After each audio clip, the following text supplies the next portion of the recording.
All right, I want to give you an update on my 430Z build, and hot night tonight. Not too motivated to tear things apart, only slightly, I guess. So, I want to show you what I've been doing for an alignment. I built this fixture, and I think most anybody could do this or make some kind of a, something similar. And what this is just, I'll show you on the table here. I've got a piece of channel. And then I use a piece of flat bar. What it is, I machined these 3 studs that fit onto that. This upper one being adjustable. And you find any point on the rim that is a wheel that is the same for all 3 locations, so you can get a square setting. And I checked this by, I made 2 of them and made sure they both read the same on each side. And I took a late model car and checked the alignment on it and got the specs, and I can confidently say it's pretty close. You know, it's not perfect, but I think it'll keep a lot of the tire wear down. Definitely toe in's not hard, especially when you have a distance. This is 30, I think I got 30 inches spread here. And anyway, it does a good job. I verified it. So got the car lowered. I had to make some shims. If I can show them in here. My upper control arm. You might be able to see that little piece of aluminum behind there. So I milled out a small block. I think you used to be able to buy these, but they're no longer around, but it's easy enough to make. And I've got this side in. Both of them are at between 0.5 and 0.6 degrees negative camber on the front. And that's where I'm at on the back. The backs were out of specs quite a ways. So contemplating, not really hurrying. I just like to make stuff on making some type of control arms for it, but I didn't go that route. I decided to go buy these units. I got these off now. Let me see here.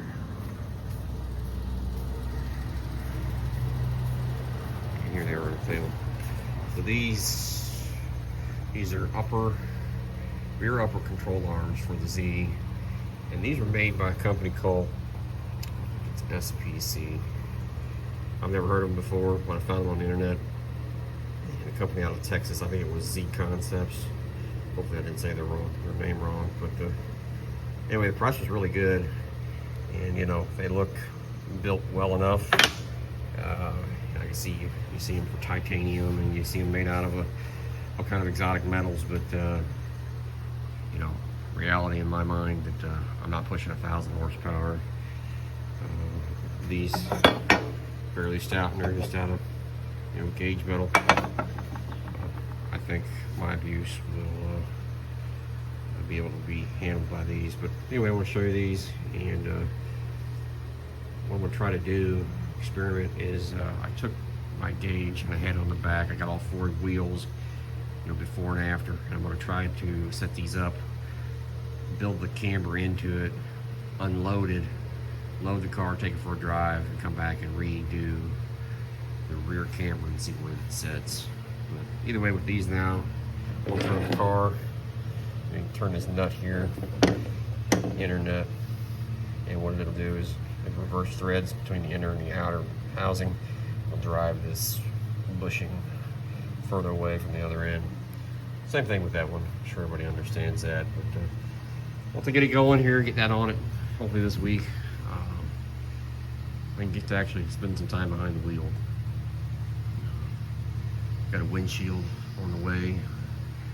Car originally had 266,000 miles on it. The front windshield was just pitted, and somebody decided to run the windshield wipers, I guess without any blades on it, just really scarred it up. And I know it's really hard to see at night, and I like driving this car the most at night. We get a windshield put in it, and I want to do some videos of me driving it and how it sounds, and just the general feel of the car. I'm still really impressed with this motor, this LV3, and had a lot of small block Fords, some LS engines I've never had, super high-end, high-performance vehicles.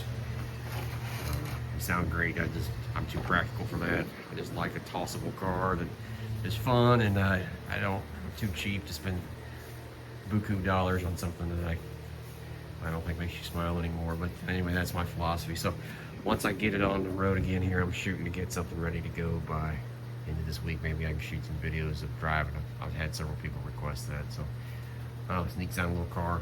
And anyway, let me know if anybody's interested in that alignment fixture. Again, I don't think a guy could make that unless he had a mill, or he can make something similar or better or different. But it's working for me. Thanks.